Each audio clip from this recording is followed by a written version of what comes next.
Shalom Bapak Ibu dan Saudara-saudara kekasih dalam nama Tuhan kita, Tuhan Yesus Kristus. Dan selamat bertemu kembali di YouTube saya, Pendeta Rudolf Pasaribu Channel.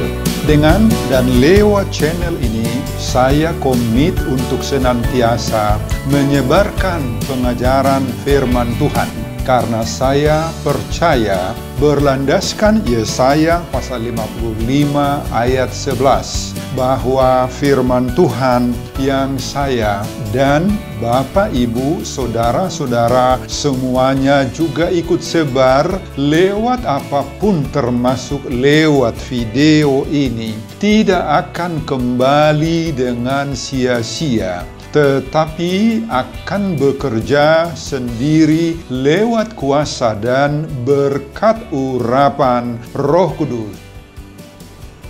Mari Bapak, Ibu, dan Saudara-saudara semuanya, saya ajak untuk membantu saya menyebarkan pengajaran firman Tuhan, khotbah di pertanggiangan Minggu Misericordias Domini 18 April 2021. Terambil dari kitab Kisah Rasul-Rasul pasal 3 ayat 12 sampai dengan ayat 19 dan bacaan dari kitab Mazmur pasal 106 ayat 1 sampai dengan ayat 5 diikat oleh topik atau tema hidup dalam kasih setia Tuhan. Dalam bahasa Batak dituliskan mangolu di bagasan holong ni debata. Saya baca untuk kita, mari Bapak, Ibu, dan Saudara-saudara simak pembacaan firman Tuhan berikut ini. Judul perikop Kisah Rasul-Rasul pasal 3 mulai dari ayat 11 sampai dengan ayat 26 dan khotbah kita dari ayat 12 sampai dengan ayat 19 adalah khotbah Petrus di Serambi Salomo. Petrus melihat orang banyak itu lalu berkata, "Hai orang Israel, mengapa kamu heran tentang kejadian itu? Dan mengapa kamu menatap kami seolah-olah kami membuat orang ini berjalan karena kuasa atau kesalehan kami sendiri? Allah Abraham, Ishak, dan Yakub, Allah nenek moyang kita telah memuliakan hamba-Nya, yaitu Yesus yang kamu serahkan dan tolak di depan Pilatus, walaupun Pilatus berpendapat bahwa ia harus dilepaskan. Tetapi kamu telah menolak yang kudus dan benar, serta menghendaki seorang pembunuh sebagai hadiahmu. Demikianlah ia pemimpin kepada hidup. Telah kamu bunuh, tetapi Allah telah membangkitkan dia dari antara orang mati. Dan tentang hal itu kami adalah saksi. Dan karena kepercayaan dalam nama Yesus, maka nama itu telah menguatkan orang yang kamu lihat dan kamu kenal ini. Dan kepercayaan ini telah memberi kesembuhan kepada orang ini di depan kamu semua. Hai saudara-saudara, aku tahu bahwa kamu telah berbuat demikian karena ketidaktahuan sama seperti semua pemimpin kamu. Tetapi dengan jalan demikian Allah telah menggenapi apa yang telah difirmankannya dahulu dengan perantaraan nabi-nabinya, yaitu bahwa Mesias yang diutusnya harus menderita. Karena itu, sadarlah dan bertobatlah supaya dosamu dihapuskan. Saudara, khotbah kita di pertanggiangan Minggu Misericordias Domini 18 April 2021 berbicara tentang kasih setia Tuhan yang didasarkan kepada Mazmur 33 ayat 5b. Bumi penuh dengan kasih setia Tuhan. Dalam bahasa Batak dituliskan, Gok asini rohani jahobado. Tanoon dihubungkan dengan topik atau tema minggu hidup dalam kasih setia Tuhan. Mengulu di bagasan holong ni debata. Saudara, mari kita lihat wujud kasih setia Tuhan asini roha ni debata itu di dalam khotbah ini. Baru saja Petrus dan Yohanes menyembuhkan seorang yang lumpuh. Ketika mereka memasuki bait Allah, di situ ada seorang laki-laki yang lumpuh sejak lahirnya, sehingga ia harus diusung setiap hari dan diletakkan dekat pintu gerbang bait Allah yang bernama Gerbang Indah untuk meminta sedekah kepada orang-orang yang masuk ke dalam bait Allah itu. Kedua murid Yesus, yaitu Petrus dan Yohanes itu, melihat si lumpuh. Tentu saja hati mereka iba, kasihan, dan muncul empati yang mendalam untuk menyapa si lumpuh dan langsung menatap dia sambil berkata, "Lihatlah kepada kami." Lalu si lumpuh itu menatap mereka, tentu dengan harapan akan mendapat apa? Sesuatu dari mereka, yaitu uang. Tetapi Petrus berkata, "Emas dan perak tidak ada padaku, tetapi apa yang kupunyai kuberikan kepadamu. Demi nama Yesus Kristus, orang Nazaret itu, berjalanlah." Berjalanlah. Saudara, apa yang terjadi? Petrus memegang tangan kanan orang itu dan membantu dia berdiri. Dan seketika itu juga kedua kaki si lumpuh itu menjadi kuat. Ia tiba-tiba melonjak-lonjak berdiri, lalu berjalan kian kemari dan mengikuti Petrus dan Yohanes masuk ke dalam bait Allah serta memuji Allah. Saudara, tentu saja suasana di bait Allah pada saat kejadian ini sangat-sangat ramai. Dan semua mereka merasa takjub dan tercengang tentang apa yang telah terjadi kepada si lumpuh itu. Sekarang dia bukan lagi si lumpuh, dia sudah seorang yang sehat, bisa melompat-lompat. Tidak hanya sampai di situ saja, justru si orang yang tadinya lumpuh dan sekarang sudah disembuhkan oleh Tuhan lewat Petrus dan Yohanes, yang tadinya meminta-minta di pintu bait Allah, sekarang dia justru sudah mengikut Petrus dan Yohanes masuk ke dalam bait Allah. Dan tentu saja seluruh orang banyak yang sangat keheranan itu datang mengerumuni mereka di serambi yang disebut Serambi Salomo itu. Luar biasa pekerjaan dan pelayanan Petrus dan Yohanes ini, Bapak Ibu. Inilah peristiwa yang melatar belakangi khotbah ini, yakni Tuhan menunjukkan kasih setianya, asini rohana, baik kepada hamba Tuhan atau Rasul, yakni Petrus dan Yohanes, maupun apalagi juga kepada si orang yang tadinya lumpuh, sekarang sudah sehat, pulih kembali, sepenuhnya disembuhkan oleh Tuhan. Inilah yang disebut Misericordias Domini. Bumi ini penuh dengan kasih setia Tuhan. Hidup kita, hidup saya, hidup Bapak Ibu dan saudara-saudara, Gog Asini Roha, penuh dengan kasih setia daripada Tuhan. Itu Misericordias Domini.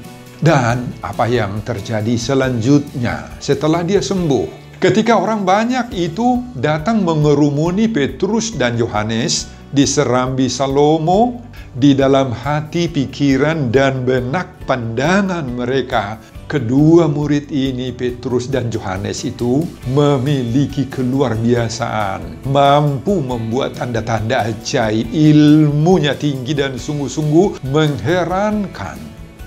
Tidak hanya sampai di situ saja, mereka juga ingin memuji-muji Petrus dan Yohanes. Mereka dianggap orang-orang yang punya kuasa khusus untuk penyembuhan yang pada saat itu sangat-sangat langka, jarang bisa dijumpai di tengah-tengah masyarakat waktu itu. Sekarang Petrus dan Yohanes mulai merasakan suasana keadaan dan sikap orang banyak yang mengerumuni mereka itu, sesuatu yang tidak boleh dibiarkan. Sehingga kedua rasul ini menggunakan kesempatan itu untuk mewartakan Injil yang benar seputar kejadian itu. Saudara, Petrus dan Yohanes memanfaatkan situasi itu untuk berkhotbah, untuk mengajar, untuk menyadarkan, untuk memberitakan Injil keselamatan tentang kasih setia, tentang asini rohani debata kepada orang yang berkerumun di saat itu. Apa isi khotbah atau pewartaan Petrus dan Yohanes di sini, Bapak Ibu? Pertama-tama Petrus menjelaskan bahwa mujizat penyembuhan orang lumpuh itu terjadi bukan karena kuasa, kehebatan, keluar biasaan atau karena kesalehan mereka sendiri. Ayat 12. Kedua, kuasa penyembuhan orang lumpuh itu berasal dari kuasa dalam nama Yesus itu bisa terjadi. Itu sebabnya saat menyembuhkan si orang lumpuh itu, ia hanya mengatakan, demi nama Yesus Kristus orang Nazaret itu, berjalanlah. Ayat 6. Ketiga, kesempatan ini Petrus gunakan untuk menjelaskan sesuatu hal yang lebih penting lagi, yakni menyangkut pemahaman pengenalan yang benar tentang siapa Yesus Kristus sesungguhnya. Yesus adalah hamba Allah. Yesus itulah yang benar dan yang kudus. Dialah pemimpin kepada hidup dan dialah Mesias yang dijanjikan Allah melalui para nabi. Selanjutnya, Petrus membuktikan bahwa Yesus Kristus itu benar-benar telah bangkit dari kematian. Bukti daripada kebangkitan Yesus itu adalah bahwa mujizat yang barusan terjadi itu adalah karena kuasa nama Yesus itu sendiri. Dan yang paling dahsyat, Petrus dan Yohanes menghardik dan menyatakan secara tegas 3 hal tentang kematian Yesus itu, yakni pertama, kamu yang menyerahkan Yesus itu kepada Pilatus untuk dihukum, meski Pilatus sendiri berpendapat bahwa Yesus pada waktu itu harus dilepaskan. Yang kedua, kamu telah menolak yang kudus dan benar, serta menghendaki seorang pembunuh sebagai hadiahmu. Kamu bunuh Yesus, tetapi Allah telah membangkitkan dia dari antara orang mati. Dan tentang hal itulah kami menjadi saksi-saksi hidup, kata Petrus dan Yohanes, Bapak Ibu. Dan akhirnya, ketiga, Petrus dan Yohanes selanjutnya menyadarkan massa itu agar mereka mau berubah, bertobat dengan menyatakan, sadarlah dan bertobatlah supaya dosa-dosamu dihapuskan. Ayat 19. Saudara, inilah isi khotbah kita di pertanggungan Minggu Misericordias Domini 18 April 2021 ini, yakni berbicara tentang kasih setia Tuhan, asini rohani debata. Saudara, mari kita telusuri makna dan pengajaran firman Tuhan ini bagi kita di saat ini dan dihubungkan dengan topik Minggu hidup dalam kasih setia Tuhan. Yang pertama, menjadi murid Yesus berarti harus menjadi saksinya. Saudara, perkataan Yesus yang mengatakan, kamu adalah saksi dari semuanya ini, tidak hanya ditujukan itu kepada murid-murid Yesus dahulu, tetapi ditujukan kepada murid-murid Yesus di zaman sekarang. Saya, Bapak, Ibu, dan saudara-saudara semua kita orang-orang percaya, itulah murid Yesus. Syarat mutlak untuk menjadi saksi Yesus adalah harus memiliki iman. Iman yang berakar dalam Yesus Kristus.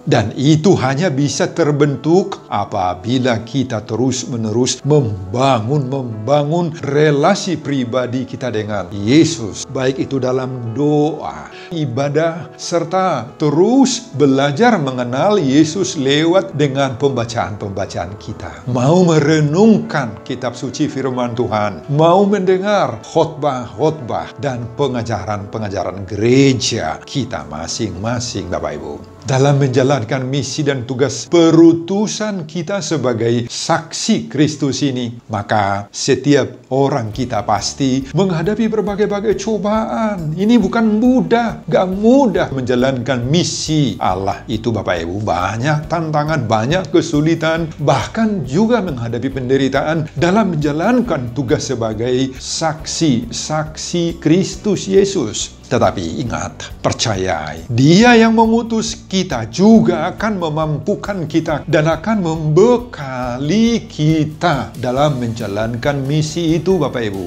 Bagaimana kita menjalankan semua kesaksian kita itu? Saudara, menjalankan misi Yesus ini bukan hanya sekedar membuat mujizat yang luar biasa, yang hebat-hebat dan yang spektakuler. Tidak. Seperti ucapan Petrus di sini sebelum ayat khotbah kita, pada saat dia menyembuhkan si lumpuh itu, emas dan perak tidak ada padaku, tetapi apa yang kupunyai, kuberikan kepadamu demi nama Yesus Kristus. Ini modal kita, Bapak Ibu. Ucapan Petrus yang mengatakan, demi nama Yesus Kristus, maka kita akan melakukan misi itu. Inilah yang kita bawa. Inilah yang memampukan kita dalam menjalankan misi itu. Bapak, Ibu, dan saudara-saudara, kita mendoakan orang yang mengalami beban-beban tekanan, baik fisik, non-fisik, sakit, penyakit, karena desakan kebutuhan yang tidak terpenuhi, suasana keluarga yang kurang atau sering terganggu damai sejahteranya, dan lain-lain. Ini juga merupakan salah satu atau beberapa misi kita, Bapak Ibu. Petrus dan Yohanes dalam khotbah ini menjadi tiruan dan teladan kita. Jangan pernah kita menganggap diri kita lemah, tidak mampu, dan tidak sanggup mengemban misi ini. Petrus dan Yohanes tidak ubahnya seperti kita, orang-orang biasa saja. Tetapi dengan kuasa Tuhan mereka mampu menunjukkan hal-hal yang luar biasa. Yesus akan memberi kita berbagai-bagai topangan ilahi untuk mampu mengemban misi Tuhan di tengah-tengah dunia dengan bermodalkan dalam nama Yesus. Amin, Bapak Ibu. Dalam nama Yesus, itulah modal kita. Yang kedua, hindarkan pemujaan diri lewat keberhasilan kita. Saudara, ketika Petrus dan Yohanes melihat bahwa orang-orang sudah bersiap-siap hendak memuja diri mereka, karena orang banyak melihat peristiwa yang menakjubkan ini adalah karya besar Petrus dan Yohanes. Tetapi Petrus dan Yohanes langsung menolak pemujaan kepada diri mereka itu dan mengalihkan rasa hormat dan kebanggaan itu hanya ditujukan kepada Kristus Yesus sendiri saja. Saudara, Petrus dan Yohanes menegaskan bahwa diri mereka hanyalah pelayan Kristus saja atau alat di tangan Tuhan saja untuk mengadakan mujizat itu. Yesuslah yang membuat mujizat itu. Yesuslah yang patut dipuja, dimuliakan, dan dibesarkan atas semua keberhasilan-keberhasilan mereka. Saudara, inilah yang menjadi pelajaran berharga bagi kita, siapapun di antara kita saat ini. Mungkin saja kita atas keizinan Tuhan berhasil dalam berbagai-bagai pekerjaan, pelayanan, mampu menunjukkan karya-karya besar dalam berbagai-bagai bidang kehidupan. Bisa, mungkin. Mungkin saja dalam bentuk pelayanan gereja, kita banyak yang berhasil di tengah-tengah jemaat. Mungkin sebagai pemangku jabatan, sintua, hingga bibelfro, diakones, pendeta. Mungkin juga ketua pembangunan, seksi-seksi yang menurut jemaat kita dianggap memiliki karisma dalam pelayanan itu. Banyak yang memuji-muji kita karena mungkin ketekunan kita, karena mungkin kerajinan kita berkunjung untuk kepentingan jemaat. Termasuk keberhasilan banyak di antara kita dalam talenta mengajar, baik itu mengajar seni, mengajar nyanyian, kur, talenta bernyanyi, memainkan alat-alat, musik, vokal, grup, berhasil dalam dunia olahraga dan sebagainya. Banyak keberhasilan kita. Atau mungkin keberhasilan kita dalam berbagai-bagai pengelolaan usaha, bisnis. Tiga-tiga kita berhasil, dapat banyak untung rezeki, uang kita terus bertambah, deposito di bank tidak pernah berkurang, malahan bertambah terus. Bapak Ibu, di sini kita diingatkan oleh khotbah ini. Tentu saja kita senang sekali, bangga karena kita berhasil. Maka kita harus bersukacita dan mengucap syukur apabila ada keberhasilan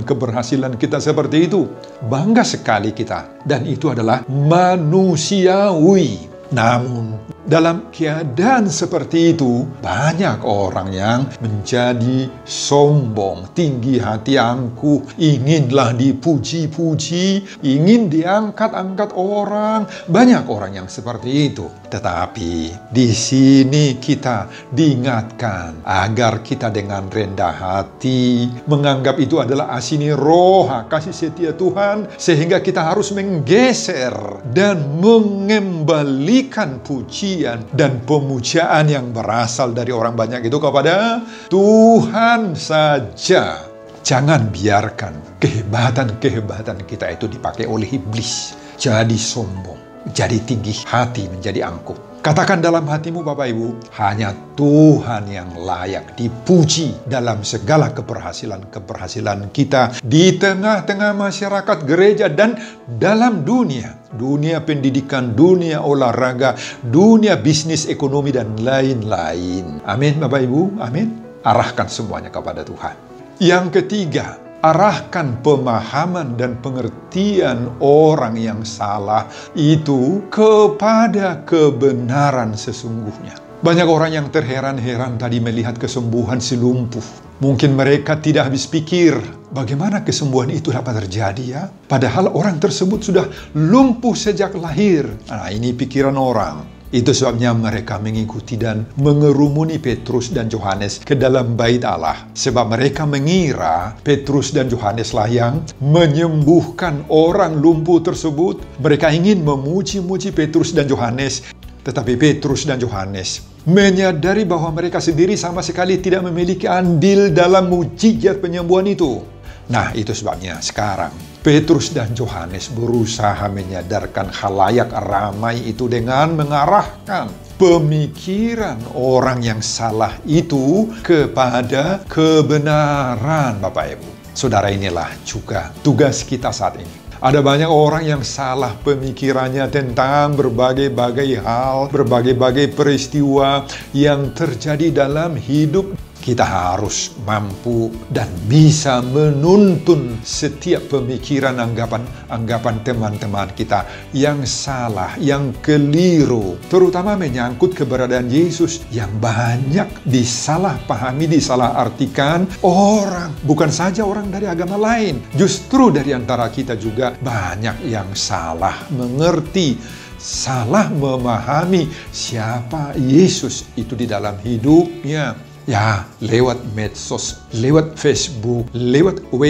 WA dan lain-lain. Dalam hal kerohanian, dalam soal-soal iman, soal-soal kebenaran Allah, banyak yang keliru memahaminya. Maka tugas kita sekarang, agar kita bisa menuntun setiap orang yang salah paham itu kepada pemahaman yang baik, yang benar, sesuai dengan pengajaran Tuhan. Amin, Bapak Ibu. Kita harus tuntun mereka, terutama juga anak-anak kita, pemuda-pemudi yang saat ini banyak kurang paham dengan imannya.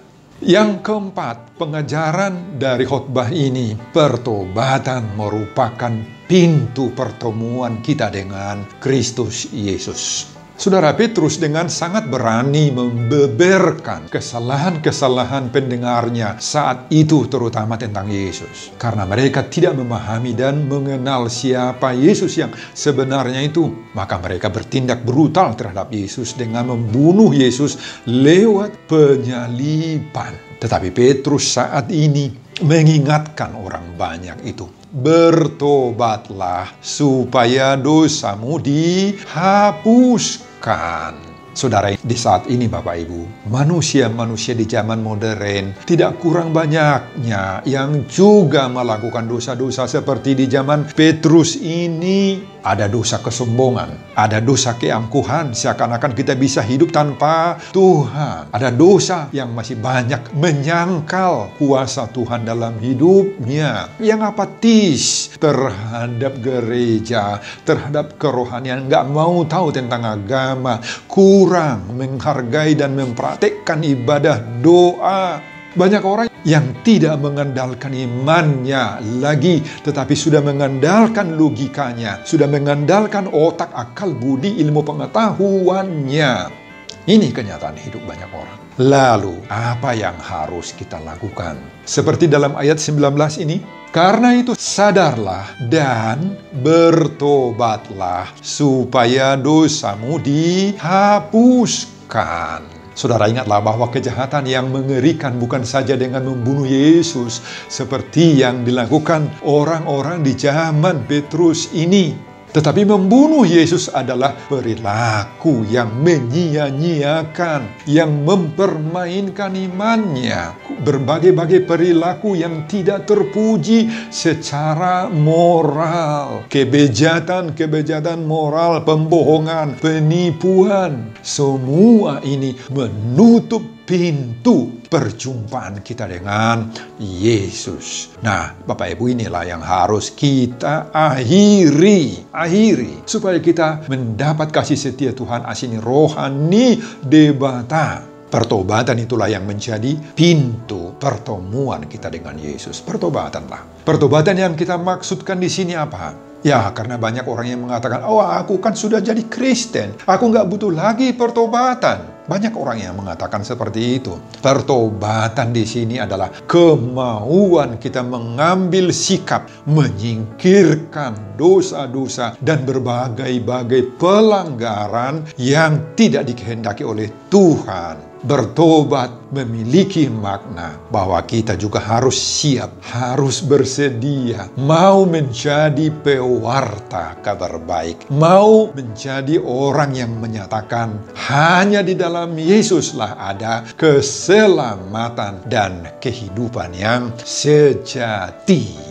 Sebelum saya mengakhiri khotbah ini, kembali saya mengajak Bapak, Ibu, dan Saudara-saudara untuk membantu saya menyebarkan pengajaran firman Tuhan. Khotbah pertanyaan Minggu Misericordias Domini 18 April 2021 dari Kisah Rasul-Rasul pasal 3 ayat 12 sampai 19 ini, agar semakin banyak orang yang mau hidup dalam kasih setia Tuhan, mengulu di bagasan holong ni debata, termotivasi lewat khotbah ini. Simak juga video-video khotbah saya yang lain agar Bapak, Ibu, dan Saudara-saudara memiliki sentuhan dan pemahaman rohani yang semakin diperkaya. Buka di YouTube saya, Pendeta Rudolf H. Pasaribu Channel. Selamat mengikuti ibadah pertanggihan di rumah masing-masing buat kita semuanya. Tuhan Yesus memberkati kita. Salam Horas. Amin. Bapak, terima kasih untuk firman-Mu yang sudah saya rekam. Dan berkatilah firman Tuhan ini. Berkati jemaat yang akan mendengarkannya. Berkati hamba-Mu Tuhan dalam persiapan khotbah berikutnya. Saya peruntukkan semuanya ini untuk kemuliaan kebesaran nama Tuhan Yesus. Dan di dalam nama-Mu saya berdoa.